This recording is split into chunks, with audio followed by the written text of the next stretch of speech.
Well, if that's the case, then the journey has been the life. The destination, you don't live the destination, you live the journey. That's where you breathe in you find to be just and pure and loving and kind and supportive of those things that bring about awakening.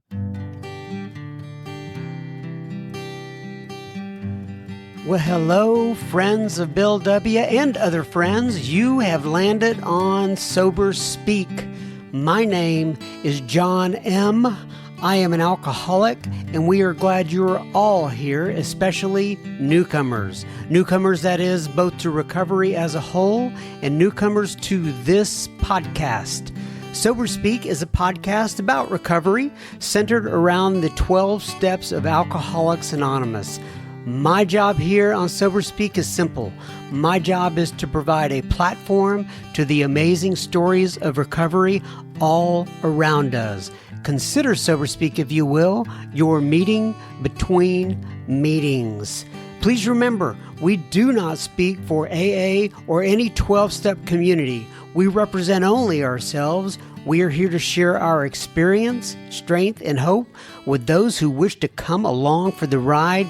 Take what you want and leave the rest at the curb for the trash man to pick up.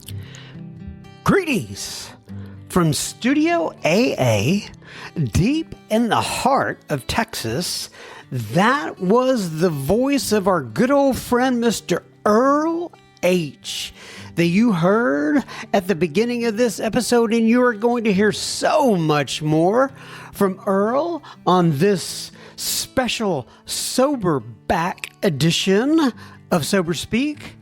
And the title is The Journey is the Destination. But first things first, we're going to make sure that you know that this episode is made possible by Tim, Brad, Kate, and David. And so you ponder, you say, what exactly did Tim, Brad, Kate, and David do? Well, they went to our humble little website, www.soberspeak.com. They clicked on the little yellow donate tab, and they made a contribution. So thank you so much, Tim, Brad, Kate, and David.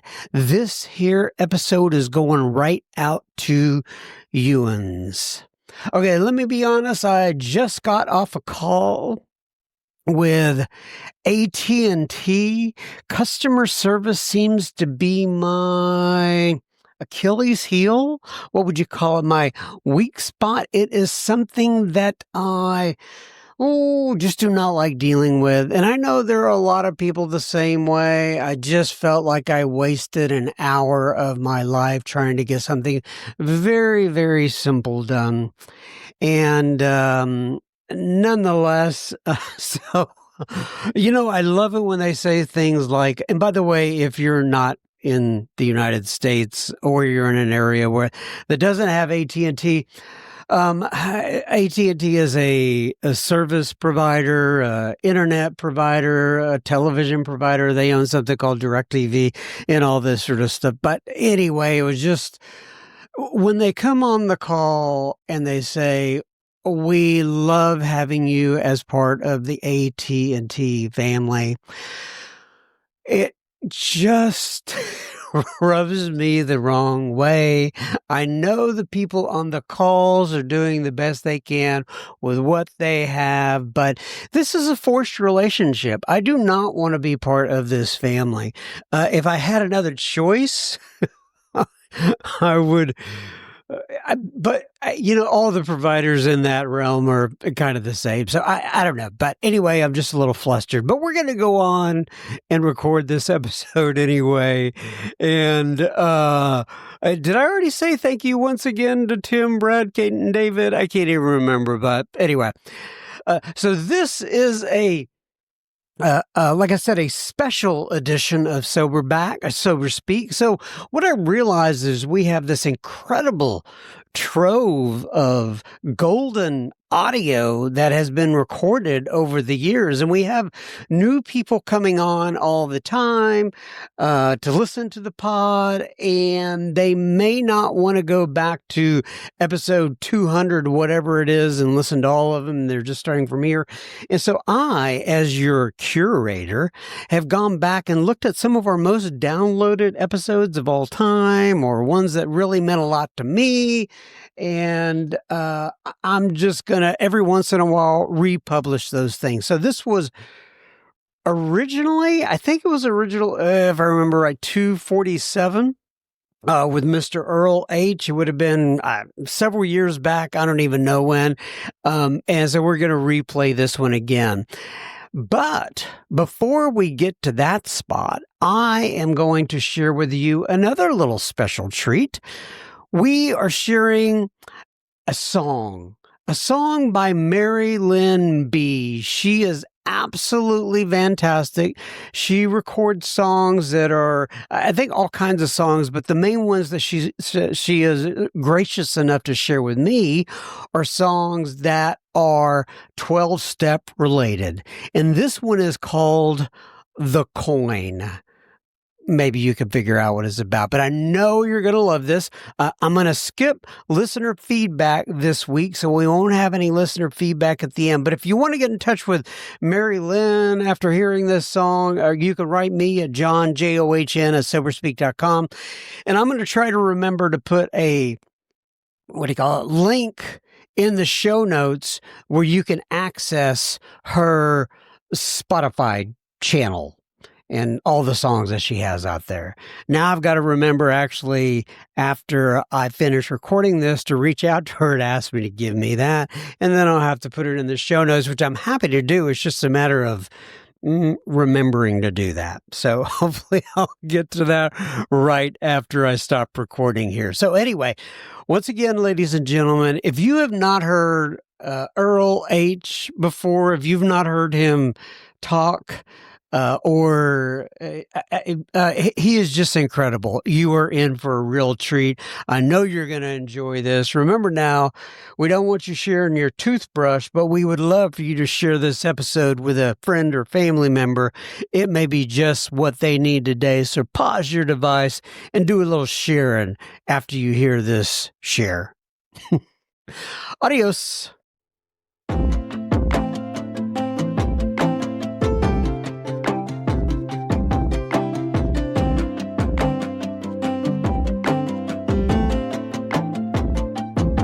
It's been 7 years since my last drink. Got 7 coins to prove it. Carry one in my pocket to remind me to keep doing what I'm doing. I'm doing it. Looking back on that first year, it's a miracle I made it. All the rules in life had changed. New dues needed paying, I started paying. I'm still paying them. I never thought hope would look like this. A symbol of a circle with a triangle inside engraved on its surface. Words I need to live by. Unity, recovery, service and serenity. To thine own self be true. With this gold coin in my pocket, look what I can do.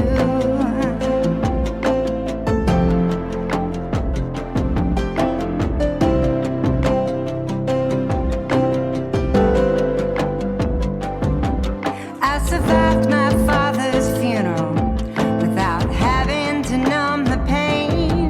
Made a toast at my daughter's wedding without a taste of champagne.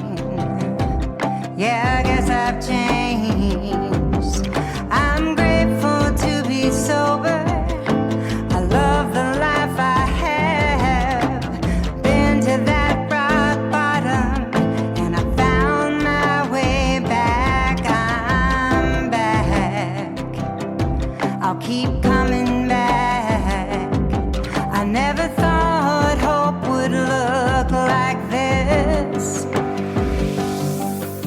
A symbol of a circle with a triangle inside, engraved on its surface. Words I need to live by: unity, recovery, service, and serenity. To thine own self be true. With this gold coin in my pocket, look what I can do. Oh, look what I can do. Look what I can do. Okay, everybody. So today we're sitting here with Earl H. Uno más tiempo. One more time. And Earl, I am going to have you go ahead, introduce yourself, give your sobriety date if you wish, and tell people where you live, please. My name's Earl, and I am, my sobriety date is 11/6/1980, and I live in Vista Oceanside area of California. Yeah, that's near San Diego. Am I right about that? I'm about 45 minutes north of San Diego. Yeah. Yeah. Yeah, I had an aunt who lived in Solana Beach, and I used to Uh-huh. go out there to visit her on a fairly consistent basis. I'm somewhat familiar with the area. I love it. I love it down here. It's down here to me because I'm an LA boy. I was born and raised in LA, and then spent most of my life there, and then moved to Scottsdale, Arizona, because I'm a plant guy. I love the plants, right? And my wife was getting tired of the crush of LA, so we moved. Our backyard was the Sonora Desert. We just tripped on the desert, very spiritual place for 6 years. And then one day at about 122 degrees, my wife looked at me and said, "I think we need to go now." And I said, "Done, darling, done." And 2 months later, I was living in Oceanside with, ocean breezes flowing through the house and in heaven. I could not be happier to be where I am. I'm in the right place with the right woman at the right time in my life. That's the trifecta, brother, right there. That's you can't outgun that. That's for me. That's yeah. And I have 2 German shepherds running around, and I got a big garden in the back, so I'm wandering around in the plants, and the plant. I mean, we got that thing going. They're breathing in the carbon dioxide, breathing out the oxygen. I'm over here breathing in the oxygen and breathing out the carbon dioxide. Man, we're working together back there, right? We're in complete support of one another's right to be here and enjoy this, beautiful day. It's Do so you think this is where you will spend your remaining days yeah, as you? and you can tell, the way I talk about plants. Evidence why some people say I took a little too much LSD back in the day, but it's all scientific, it's science-based information that I'm passing on here. That's the plant life is critical to our existence. If people can't see it, but you've got that's like a California brand on your hat, right there. The Yes. RVCA, if I'm I've not taken mistaken. in my old age to wearing baseball caps, not because I don't have a full head of hair. I do, but I I've decided that anytime I can do anything to protect myself from the sun, I do it. Yeah. I've learned my lesson, man. I don't mess with that melanoma anymore. Yeah. So, and just a kind of an update, we were talking about that a little bit before we started. Our first conversation that we had, you were really coming out of some pretty heavy treatment. I got bit again. Back when I was in my 20s, I got diagnosed with malignant melanoma and did major surgery on my back and told me to get my affairs in order and all that. And I beat it back then, but I go every 6 months to get checked. And I got checked. Last time I went in, I got checked. It wasn't good news. And I had to do chemotherapy treatments on my face for 4 weeks. And not a pleasant experience, to say the least. But got through it fine. and like, so my friends, particularly female friends, say, look at me and say, your skin looks so good. What are you doing? And I said, well, I had to like, and he's, oh, you like a peel? And I go, well, I guess sort of like a peel, but not, it wasn't vanity based, right? And I said, yeah, my skin looks good because it's new, because I burned off all the old skin. So I guess that's if you go through the torture of that experience, you come out of it, looking significantly younger than you are. So, how old I'm 69. My face is 8 months old. You're 69. Yeah, I'll be 70 this year. Wow. Yeah, I know. I know. You don't look I can't take 69. credit for it. I try to take good care of myself, but it's mostly genetics, and the fact that heroin is an outstanding preserver. I mean, when your heart's beating twice a minute for a couple of decades, you know what I mean? It slows that aging process down. Not that I recommend that, boys and girls. Right. Just go ahead and age gracefully. Don't be an idiot like me. All right. So, I feel like this is where I should say, and stay in school or something like that. It's, like me giving out good advice. It's like, no. Best advice, children, is not to listen to me at all. That's the best advice. So I told you that one of my favorite line from the last time that we got together was you saying that you want your grave or your to say that your tombstone to say, right here lies the husk of Earl H. Right. There's nothing left. And nothing to see here. He's all used up. I don't want to leave any life on the table. I was given a life, which is a remarkable thing. I mean, there's no overstating the magnificence of living a human life, and doing your best to live it well. And let's go ahead and tell people we have a guest in the background there. Am I right? Yeah, I guess that's those German shepherds. Those two German shepherds. Oh, you're walking over there. And that's okay. There, you have it. Okay, no more interruptions. This is what we call keeping it real. That's it. We're good. But you had said you wanted to start, I guess, pick it back up at yeah. Well, the first time we got together, we kind of went through some of the first part of your story really quick. And I want to go back to that time where, so first of all, if you haven't heard Earl's first couple of episodes, go back there and listen. He's got only one, isn't there? No, there's two. Well, that you broke that into two? Well, we recorded twice. I came back. We did it once and then we did it another. I don't. That shows you now you can tell I'm 69 because I remember. No, I promise you, we came back and we did it again. Great. I got two in the bag, and I thought. Right. Yeah. So you got two, and so you go back and listen to both of Earl's episodes, and but on the first episode we talked about the plane crash and how about that was your 22nd birthday. Is that right? Yeah.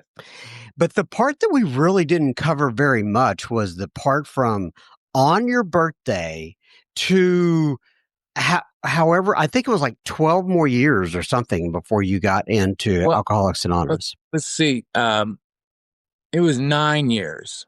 Okay. 9 years. Let's see. 6 years. It was 6 years. Almost to the day. And you came back like they had you in a body cast. On November 6th. No. Yes. November 7th, 1974. That's my natal birthday, November 7th, right? In 1980, it's only 6 years later, really, right? From 1983, or 7 years, right? On November 6th, the day before my natal birthday, I got sober. So November 6th is my sobriety date. November 7th is my natal birthday. And people, I ask me from time to time, why didn't you just wait and get sober the next day? You know, November 7th would be your big day, right? And my honest answer to that is, I did not know it was November. I didn't know it was November when I got sober. I didn't know what day it was. I didn't know what week and what month. I was at the very end of a 6-year run that just absolutely decimated my life inside and out. I was destroyed.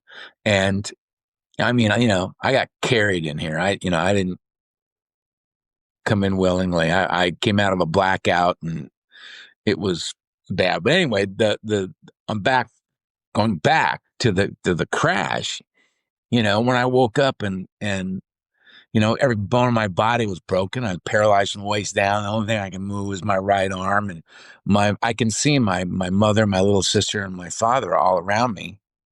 And Kimberly, my little sister, was already gone, but my parents were both in, the last moments of life.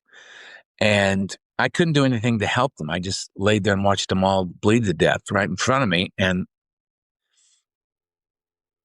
it was like my body took over. My brain took over and just threw me into shock, right? And shut me down. I mean, just to protect me from what was happening. Like, he's going to need a little time to sort this out, right? And it just, I severed any relationship I had with a higher power. Some guys came up and scavenged the plane wreck and then left me there to die. So, I severed my relationship with the human race. I had no love of man, no love of God. Some other guys came up and brought me down and tagged my family dead, tagged me dead, way that I didn't die. They eventually took me to a hospital in Los Mochis, Mexico, and the federales found out I was there, and they came and interrogated me for 3.5 days, wanting to know what I was doing back in Mexico, because I had some little issues with the Mexican government, and that we're not going to put on this tape. And I called some buddies up in Northern California who flew down, and they plastered me from the neck to the hips, put me on a plane, smuggled me out of Mexico. And I spent a long time in a hospital in Southern California, healing a lot of, so really busted up, and came out of there in a back brace and a cane and still had a cast on my leg. And I went on my last run and it lasted for 6 years. And I mean, just, full on for 6 years. I had most people, I think, that I've experienced have had some kind of anchor or braking system, in their attempts to address their addiction. They have a family. They try to hold it together for their family. I didn't have one. They tried to hold together for a wife or kids or a career or some vision of a future that they hold. And I had nothing like that. I was just trying to blot out the intolerable nature of my existence, to quote a book we're familiar with. And that's all I had, and I knew it was going to kill me. And so what? Because it just felt so much that on my birthday, as we're flying to Mexico to put our family back together, I'd been estranged from my family for 10 years prior to that plane flight. And my mother had demanded this coming together on my birthday to put our family back together. And then we crash and everybody dies. And to me, that was the universe saying, no, you don't get what other people get. It was just this crushing denial, that no, you don't get those things. You don't get family, community, loving and being loved. Those are not things for you, Earl. You are a problem, and that's all you'll ever be. So I spent the next 6 years saying, okay, you think you've seen a problem? Get a load of this, right? And I took it right to the brink, and came out of my last blackout, and my family was dead. I had no friends. I had no place to live. I'd broken 74 bones at that point. I had over 650 stitches in me. I'd been stabbed a couple of times. I'd been shot at a few times. And they were deciding whether or not to charge me with the attempted murder of David Luboff, right? And both my hands were broken at the time. I was yellow. My thyroid had shut down. I mean, my liver and my kidneys were blown. I was dying of alcoholism, and I had what they call a moment of clarity. And I tapped out. Yeah, I just said, I can't do this anymore. Please help me. And there was somebody in the room that heard that and knew those are the magic words. And they, instead of throwing me in the police car, they threw me in the ambulance, and off I went to begin my recovery, not knowing that at the time, but ended up at a place, got my stomach pumped. They said, get him out of here, because not good. And they took me to a hospital, and I stayed 3 to 5 days, I'm not sure, and just kept getting worse. And they took me by ambulance to a place called Long Beach General Hospital, which doesn't exist anymore. But the detox there was 42 old Army cots, 21 Army cots on each side of the room with sheets drawn between them. And how you kicked, it was called riding the cot. And you just jumped in and held on for dear life. And I spent 47 days in that cot. So I spent a total of about 52 days detoxing, and left because they said, look, we need the cot, man, and they said, if you don't want to die, you should go to AA, because the only place a guy like you's got a prayer. And even in everything I'd been through, when they said, you got to go to AA, I thought, really? God, I didn't know it got that bad. And, that Friday, I ended up in the basement of a church. Friday night, sitting in the back of the room, hair down to my elbows, mad dogging everybody, just stay away. I don't like people, and if you get over here, you're going to find out you don't like me. Right. So let's leave it alone. Guy got up and shared his experience, strength, and hope. And I heard him. He talked about what it was like. And I went, yeah, it was, wasn't it? And he talked about something that happened. And I said, yeah, it happened in a blackout for me. So I'm not really sure what happened, but something did. Because I went into the blackout drinking myself to death, and I came out of the blackout tapping out, unable to carry on. So something happened, and I don't know what it was. The willingness to say help, to ask for help. I don't know where that came from. And then he talked about how wonderful his life was now. And I went, well, no, that you lost me now, because I got none of that. But what I heard was, come back. So I did. And I've never left. And it's been 41 years that I have been a member in good standing with a particular community. And I think that it's important. And that was sick the first 2.5 years. And I never took a chip, didn't take a cake till I was 3. People think of me as for the last 30 years, I've been speaking all over the world and speaking all the time. And, people think that this is the me I've always been, and it's just couldn't be further from the truth. I was terrified of speaking a good 15 years into doing it, but I wouldn't do it initially until my sponsor told me, you don't turn down a request in here. This was a gift. I don't know what the term is. Don't assume that it's yours for the taking, as is convenient for you. A request is made. You say yes. That's what you do. Because without these people, you're dead. And, I knew that was true. So I just said yes all the time. And, that's ended up here. And what I know about now is that now is the accumulation of all that has been. That's all now ever is. And when they said in the beginning, chop the wood and carry the water, and the rest it'll work itself out. I thought that's what I want to do. Is actually I never heard anybody put it that way, but that's how it felt to me. What they were saying was just chop the wood and carry the water, man. Just do the basic things they ask you to do here. There's 4 things they ask you to do. They ask you to go to regular meetings regularly, so you're not anonymous in here. You're known in here.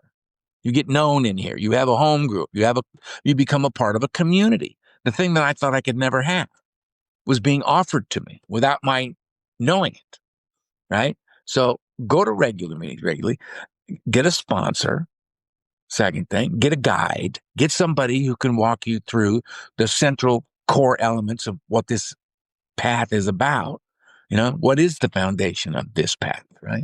This mystical, metaphysical, spiritual path, right? Right? Work that process that's laid at your feet like a text. Work at it, learn it, study it, question it, talk about it.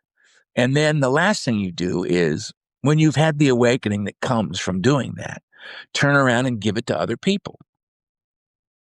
Right? The simplest way, obviously, was that, we talked about before, was the things that Franklin W. told me was trust God, clean house, help others. Because those are the 3 relationships that you have. One requires a faith in something beyond self. The second one requires that, you focus on bringing the best of who you are to what you do, right? People always ask me, they say, live a spiritual life. Well, how do you do that? Or how do you improve your conscious contact with God? And I got answers to both of those questions, which I never thought I would. You live a spiritual life, do what you say you're going to do when you say you're going to do it. Just start there. And a spiritual life will unfold. Right? And how do you improve your conscious contact with God?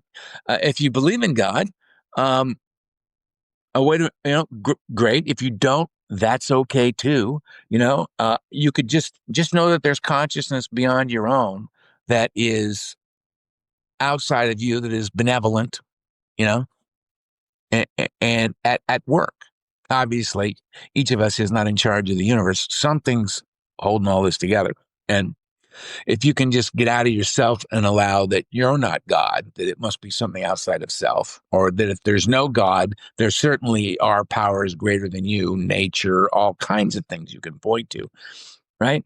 And to trust God, clean house, and help others, and get out of yourself and be a service to other people, and watch what happens when you do that.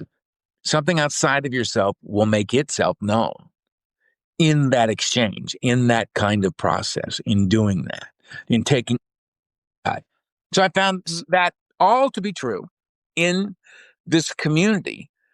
And the one thing you said to me before we started that I had mentioned, it's not that the journey is the destination. And what I meant by that's a very common, well-known thing. I don't know who that's attributed to, but someone far brighter than myself. But that the journey is the destination. I love that so much because it's what I'd said before, that it now is nothing more than the accumulation of all that has been before that, this moment, right? That, well, if that's the case, then the journey has been the life. The destination, you don't live the destination, you live the journey. That's where you breathe in what you find to be just and pure and loving and kind and supportive, and of those things that bring about awakening or expansion of consciousness, right? And leave the rest of it on the side of the road, and keep moving, man, and carry with you what you find. That's what we do, whether we think about it or not. We grab little pieces of experience and, gauge our behavior and how we interact and with whom we interact based on those experiences. And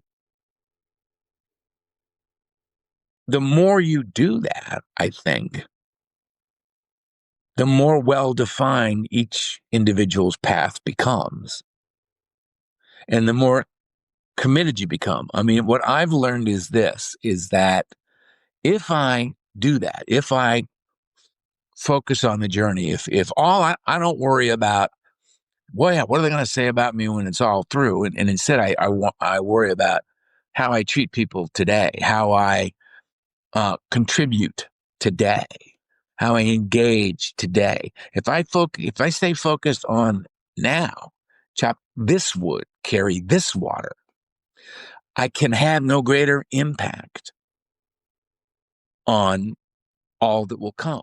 I will be bringing as much as I can forward into the life that awaits. And that's what I want. So that's tremendously good news to anybody that's listening to me, because what that means is whatever love I know today, there is a greater love ahead, a greater depth of love, of experiencing love, of my ability to give love. It will be greater with each passing breath. My ability to let you be you and me be me will grow. Now, the distance between us will slowly stop becoming the thing that separates us, and it will become more and more the thing that connects us. Okay, so I got a question. I understand all that. Please.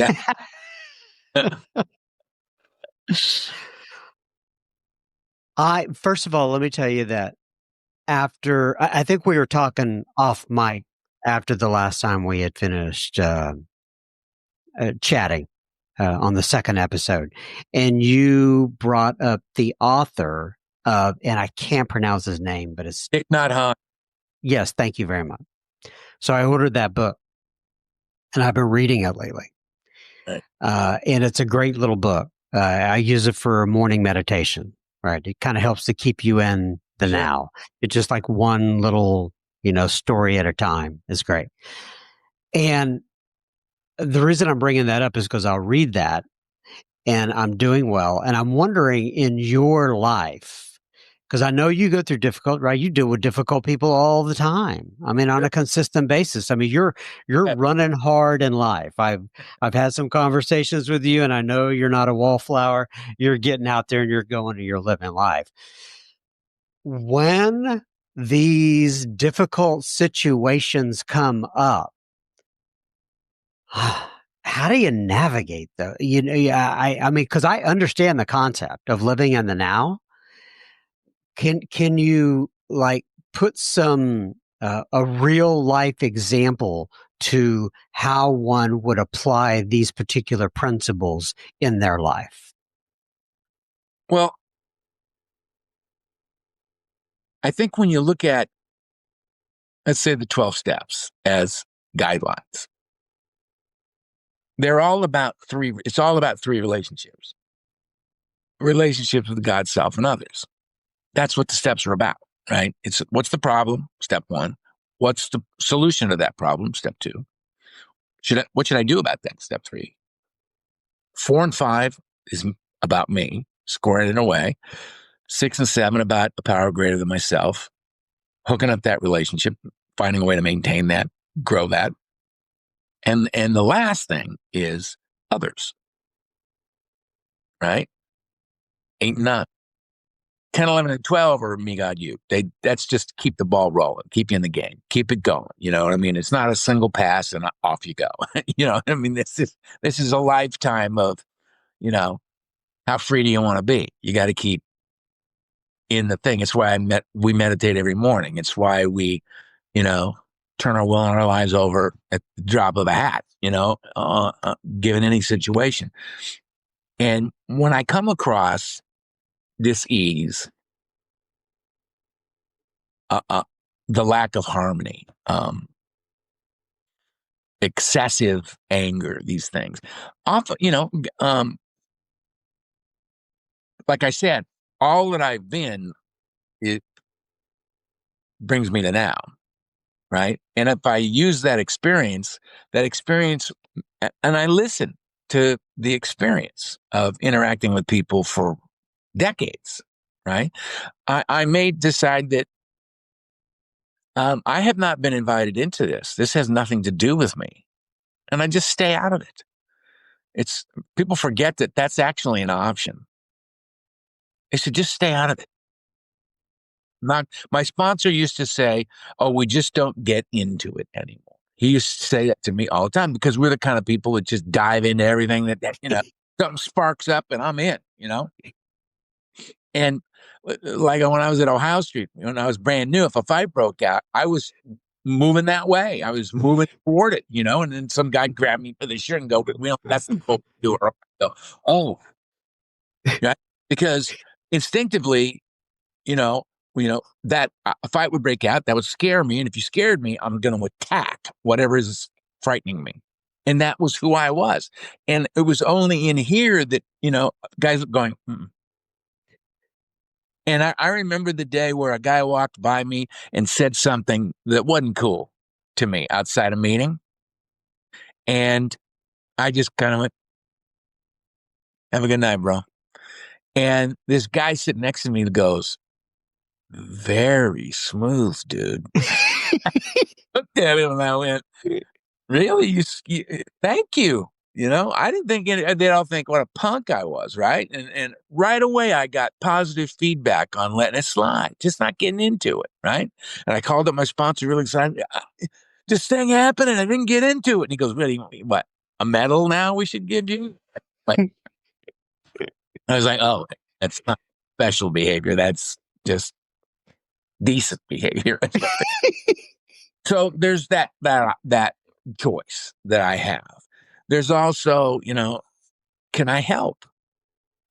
Because if I'm going to enter into a situation where let's say I've got somebody who's in active addiction and, the family has asked me to assist them in that. I always tell the family, I said, well, first of all, let's go tell them the truth, but make sure we do that in a loving and respectful way, because there's no need to talk to anybody any other way than that, lovingly and respectfully. This person isn't doing anything wrong. They're suffering from an illness. And we can separate out the man from the illness. We don't punish the man for having the illness. We don't do that. Your son doesn't walk in the door and say, I got a cold at school today. And you don't just haul back and slap him across the face and go, "What do you mean bringing a cold into this house?" Not what we do. And you shouldn't do that to somebody who suffers from this illness any more than you would do that to anybody else, right?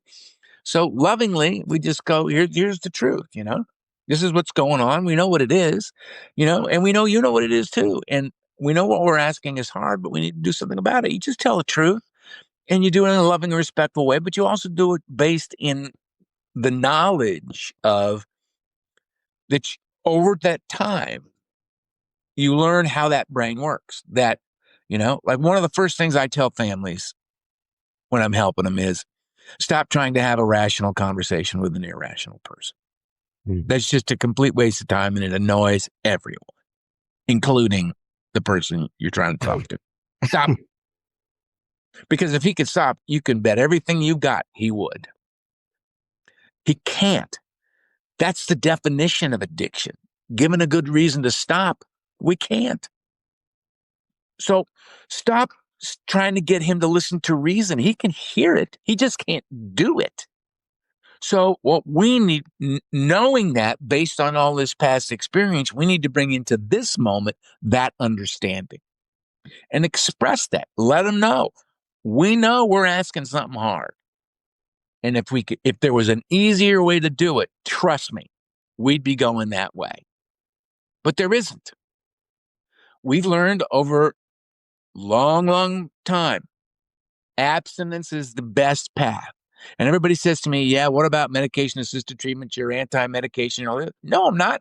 You want to try medication? You go ahead. Most addicts love it because for them, you're one more time, you're telling them that the answer is in a pill, which I think is a bad idea. I get it that some people just can't get to that abstinence from addiction to detox to abstinence. They can't do that. I get it. So you got to add another step. So there's there are certain medications that are prescribed to assist addicts early in the recovery process. Mhm. It's not the recovery experience yet. It's the recovery process, right? We're going to get there. And I don't have any problem with that as long as the end goal remains abstinent, sober. That sober, it means abstinent from all mind altering medications, right? Now, grant two things. One, I believe that because I believe every addict and alcoholic should have a shot at freedom. You should give every person get cleaning up. In that process, you should give them the option of taking a shot at that, at getting to that.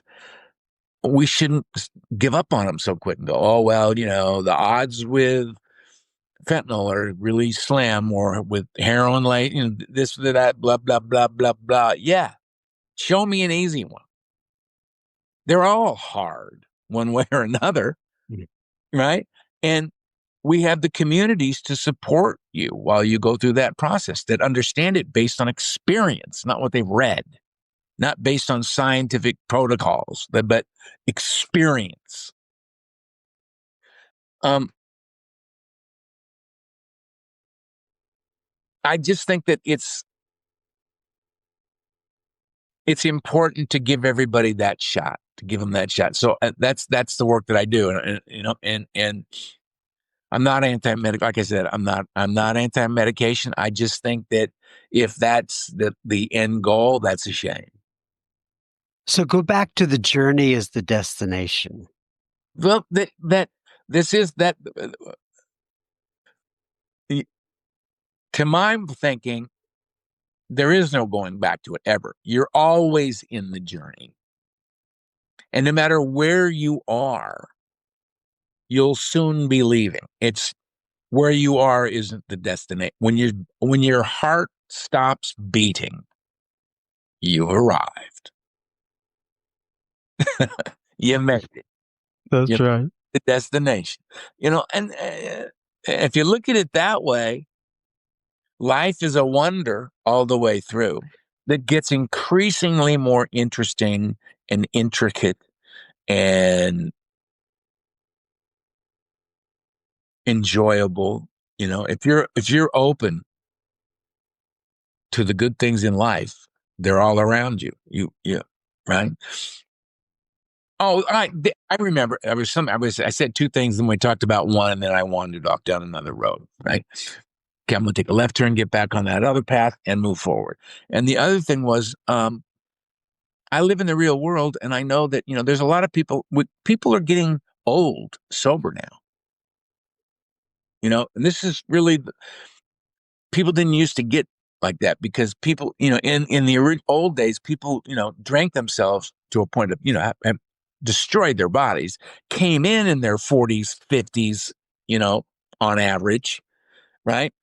Stayed sober for 20 years, maybe if they were lucky, and with the rare occasion of, an old timer living into their 90s, more genetics than anything else, and then dropping off.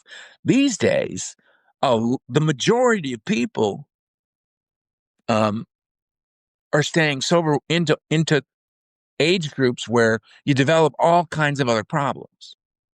The problems that come with aging, right? They develop arthritis. They develop mental acuity difficulties. They develop other issues and concerns that come with getting old. As the body starts to slowly depart from the process, right? And we have science presents us with medications to allow those people to stay in life, to not become homebound, to not become so depressed over what they're experiencing that they commit suicide. Medications that allow people to be in life and in the world. And I have no objection to that either. I don't think those people are loaded, because I think sobriety is a question of intent. Is it your intention to be sober? Yes. Are you taking this medication to check out? No. All right. Did you tell the doctor you were an addict? Yes. Is that the only doctor you're seeing? Yes. Are you taking the medication as prescribed? Yes. See you at the meeting. Yeah, yeah, well, right. I think anything other than that is just being an ass. It's being a rigid, foolish man, unwilling to look at life on life's terms, not our terms. You know, uh, I find it really funny that how some people seem to feel that in some way, shape, or form, we're in charge. I just don't get that. I don't see the evidence of it. I don't know how you come to that conclusion. It's out of some warped need to be more important than you are. Why would you want that? I keeping me inside the lines is a full-time job. I got no time to be getting into your business and what you should be doing. Other people can say, I don't agree with the thing you've said. My response to that is, cool. All power to you. Go do it your way. If you want to tell me what you think is a better way, I'm all ears. I am. I'm all ears.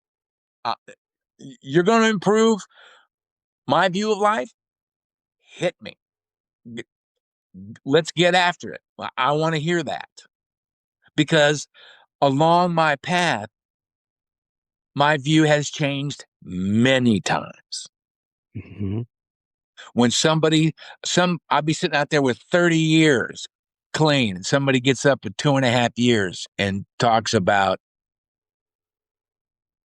something that I've, been teaching for, 20, and oh, I got to start over.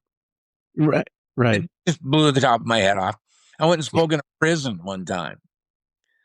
And a guy that was doing 30 years got up and talked about one of the promises, a new freedom and a new happiness, and changed my game. A guy locked up for 30 years taught me about freedom. Mm-hmm. Come on. Mm-hmm. I walked out of that prison going, everybody stay alert, because at any second somebody could pop out of the woods here or something and hit us with something like that, because you never know where it's going to come from. So keep your head on a swivel, because it's coming. The enlightenment is out there everywhere. Can you see it? Can you hear it? Can you internalize it? And then can you manifest it? It's, stay alert, because life is popping, man. Something you had said on one of our previous episodes caught my attention, and it's actually I've been ruminating with it over the last few weeks. And that is, you said you finally realized at some point that you were I forget exactly how you described it, but a type A person, right? You're charging hard. You're gonna, this is just who you are. And I was curious about if there was some moment in time, some marker to where you go, this is who I am. This is, I need to be this person in order to be satisfied, so to speak. Yes, I'm a type A dominant male. I am. And I had this pointed out to me because at times, dealing with a person like me, if you take the bridle off me, or I get that bit in my teeth, as country folk will say, right, where you can't rein me in, I can get rolling and just roll right over people. And my personality is big, I am told repeatedly, right? I have a big personality, and I have a lot of energy, and I push that energy out into the world. Initially, that was driven by fear, because I was a fear-based man. So I came roaring at life from a place of fear, which brought out a lot of anger, a lot of violence, a lot of things that I do not want to be. And so my surrender wasn't to become different than what I am, something other than what I am by my nature, but to redirect the energy of who and what I am and how I engage outside of self with the world. So I had to work a lot on listening. I still have to work a lot on interrupting, because people will say something and halfway through their first sentence, I know what they're talking about. I go, oh, I got it. I know what you're talking about. You're talking about, and they're looking at me like, can I finish my sentence, please? I'm like, sorry, please continue. And I have to let people, and I've learned I'm much better at listening now than I've ever been. And I still have a lot of work to do. I've learned that it's fine to be the way I am when it's properly directed, when it's properly executed, it has its value. I've also learned how to be quiet and am comfortable being alone and being quiet and not talking. I stopped speaking for 6.5 years. Didn't say a word. Went to meetings, listened, put chairs away, went home. Sponsored guys, good AA foot soldier, no speaking for 6.5 years, because that Earl H thing got just stupid, and it was like people like watching me start talking about this and get excited about this thing, because I am genuinely excited about the possibilities here for people, that if people could, if there's a new guy in the room, if he could see how vibrant and alive and crazy and wild and beautiful this thing can be, they might come this way. They might come this way. And it got to where I was expected to be that guy and not me. And so I went from being Earl H to being Earl. When you asked me to introduce myself, I introduced myself as Earl, right? Because when I started speaking again, it was at sponsor direction, because I kept my sponsor. But I was very comfortable not speaking. I was very comfortable not being Earl H, very comfortable. And now they've asked me to do this, and I'm comfortable, speaking again. I'm comfortable doing that. I do what I'm asked to do. I'm a servant. I'm not in charge. That's why I have I've had 3 sponsors, right? First one died. The second one, I moved away from the area, and then I got my third one, and I don't care where anybody goes, I'm sticking with him, right? Because he's the samurai, man. He knows the power and the strength of being a gentleman, and it's what I want to be, when I grow up. We'll keep posted on that growing up part too. That's me and you too. Me as well, brother. All right.